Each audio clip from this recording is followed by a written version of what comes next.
So one of the biggest questions that I'm always asked when I'm talking about my paintings is, what's the difference between the cheaper quality paints and the more expensive paints?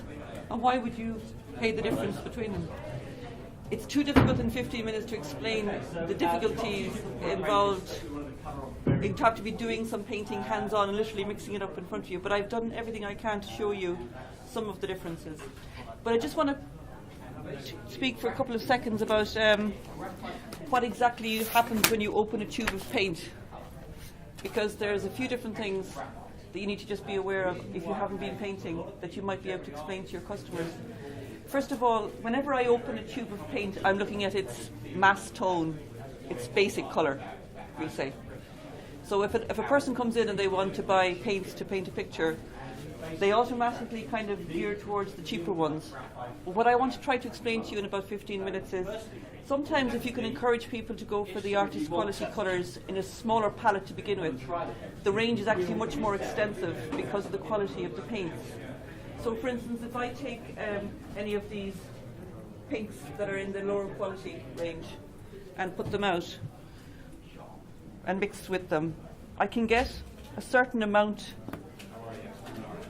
of mass tone, if you know what I mean by that. But once I start to mix them with other fluids like these ones here that you're very familiar with from the shops, sometimes the mass tone becomes kind of cloudy and heavy with them as opposed to the artist quality paint. So if I take a little bit of that and stretch it out, it can be quite difficult to see the difference between that and the mass tone, so the undertone isn't great. But if I take the permanent rose, pull it out with the liquid, no matter how much, pull it out, the tint of it stays strong throughout the whole picture. Can we hold it up there, Maureen, just to show, because it just with the light coming in. Yeah. So the undertone of artist's quality paint stays true for the amount of glazing and painting that you're doing. So if I'm just starting off as a painter, I can use the cheaper quality paints. But if I want to do something a little bit more impressive and use glazes and get the intensity of the colour throughout the whole picture, I'm going to just explain to you with a couple of paintings as well that I've just done, that there's a big difference between the artist quality because it lengthens the quality of painting, basically. So you can get to a certain extent, you can thin out the Winton. In fact, I've actually tried all the different types of paints that are available, and even the Winton are actually really, really good quality. So we're talking about getting a palette of colours that will just suit your client. So one of the ones that I think is one of the basic ones is permanent rose. So I've just explained in this. These are Winton products, just the colour wheel for the Winton products. So I've gone through the permanent rose and so on throughout the whole thing. But when you actually try to extend the permanent rose in the artist quality with its complementary colours, you get all of these other colours as well. So if you look into the middle of this section here, you'll have your cobalt violet, you'll have your madder purple, you'll have your mauves, and a whole range of colours that you don't have to buy. So if I just take out all the colours that I can get, I would not need to sell those to my clients. I could just go with the permanent rose as one of my primaries. And it would be a lot more economical down the line than having to buy 3 or 4 of these shades here. So that's permanent rose as one of the main principal colours. Was it something you said? No. Okay, another colour that I find that's brilliant for oil painting as well is if you take transparent yellow, or even the Windsor lemon, which is a smaller, it's a lower grade colour, so it's cheaper to buy. But the transparent yellow in the artist's quality, again, the undertone of that colour, when I actually pull it out with the liquids, the Sansadors, all of my colours, the undertone stays true no matter what I put on top of it. So if I use the equivalent in the Minton, I'm just going to use a different brush.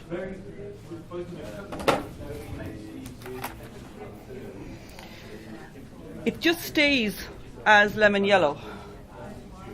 I can't get it to glaze as easily. Why am I talking about glazing? I'll just talk about that in a minute. But it stays the heavy pigment that it is because of the qualities of binders that are in it. Whereas these ones are much true to a single pigment kind of tone. What that means really is when I start stretching out the colours with white, my colours in the centre stay true and bright and vivid, rather than the Winton ones which stay heavy. So permanent rose and transparent yellow are two really important primaries that you would try to exploit to your clientele, simply because of the versatility of the amount of colours that you can get from them. So the third one then would be cobalt blue or French ultramarine. So French ultramarine, again, it's a gorgeous colour by itself. I don't have to explain to you that there's a difference when you're starting to work with the painting about the quality of the paint.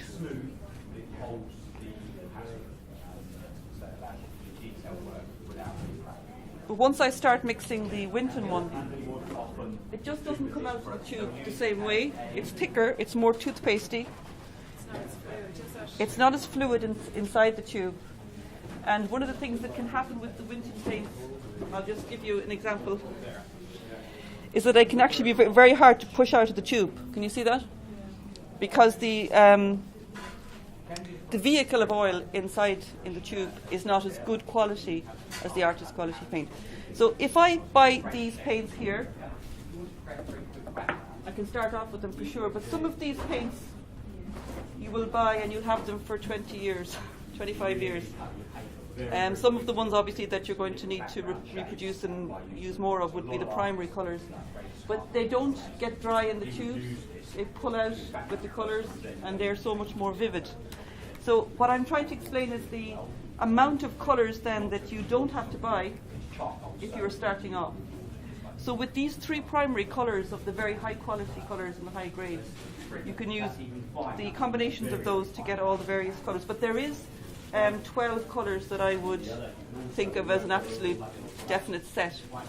And I'm just going to call them out to you there. Manganese blue, cobalt blue, ultramarine blue, indigo, tallow turquoise, viridian. So those colours there would give you a huge range of colours. So the second point I was trying to make about, that's the vivacity of the colours, the artist quality colours in relation to the Winton ones.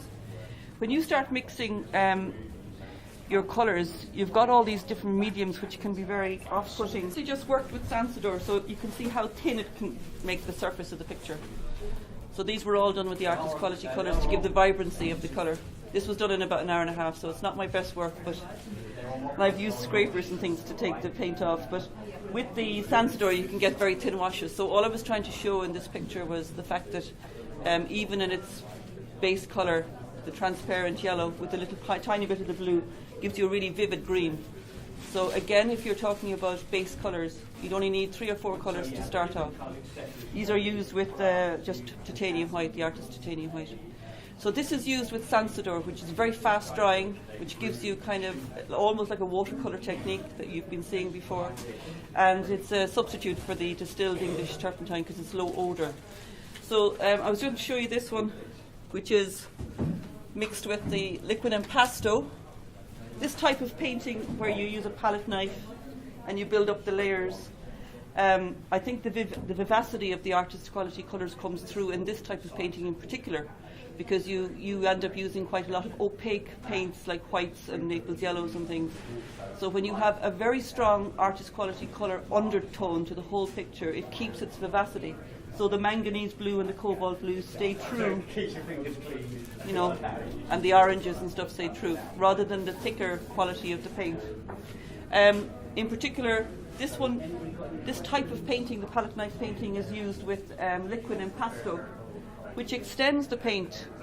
So if I have a problem with buying a lot of artist quality paints in general, I can mix my paints with liquid impasto just to stretch out the paint.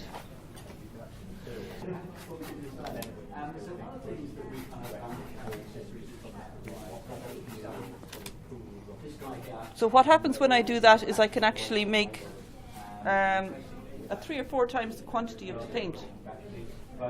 So again, I can actually increase the amount of paint that I'm using, but I also can create brushwork and so on with this, so that I can use a palette knife, and the brush marks and the brushwork or the knife work is kept consistent on the picture. So this is one of the reasons why liquid impasto is such a great buy, but people don't really know about it. The oleopasto is another good one, which is used with oils as well. It's a bit more slow drying than the liquid impasto. So we have Sansador, we have liquid impasto, and the other one, which is the most probably used in my classes, would be the liquid, the gels. When you're trying to get skin tones and you're trying to develop a painting like this one, they start off as kind of almost like washes, and you build up your layers one over the other.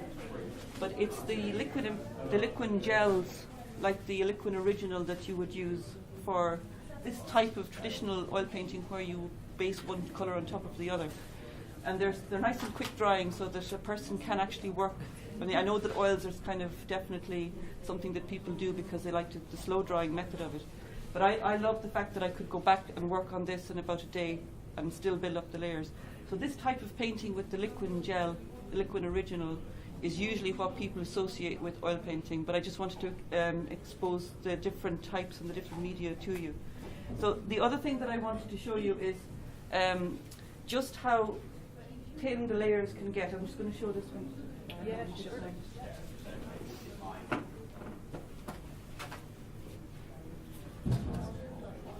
This is just a painting using the liquid impasto. The liquid gel, sorry, just stretched over a very short, very, very large area. So one of the things that I find that my students don't really get is the whole thing of scumbling. So if I'm trying to scumble, I'm just going to do a quick scumble for you before my time runs out.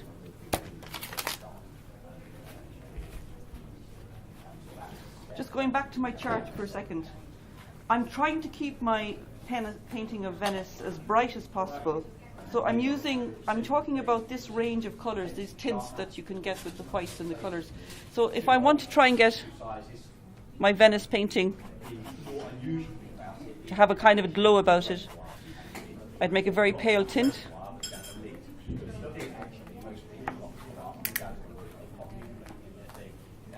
And I would use a lot of this gel and a very large brush.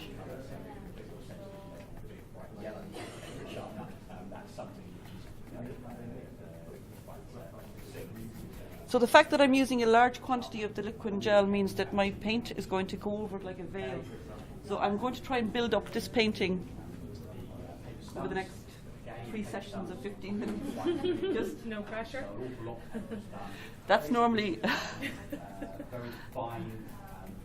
I'm going to put a little bit of manganese out as well, just to get the idea of it. Just to show you that I can create really fine atmospheric effects. Tiny amounts of paint. Can you get the same effects with linseed oil, Maureen? You know, if you're using liquid, you know, some people, older artists would actually use linseed because that's what they were trained on. Yeah. I know it has a yellowy kind of quality, but can you use... Oh, definitely. There's nothing nicer than linseed oil. In fact, everything that's going into those tubes, the vehicle of the oil is the old linseed oil. Sometimes for the lighter ones it would be a different type of oil called safflower oil. But the biggest problem is that people don't want to wait for another week to do another layer on top of it. So I suppose the liquid gels that you can get just sweet it up a little bit, but you can still keep working on the surface of the painting. So I suppose what I'm trying to do is I built up that whole section of the picture with my brush, very, very tiny amounts of paint. Once the oil is on, there's no way of speeding it up, is there? Just what I'm doing there is I'm just literally putting such a very fine paint surface of oil on it that it's going to dry very, very fast. You know, when a customer came in to me and said, "Oh, I want this to dry quicker," and I'd add it on liquid after, and I said, well, then I think that would be great for you to offer the Griffin colours which dry very fast. Yeah. Because when I have workshops, that's the problem we have with any of the oils, you know. So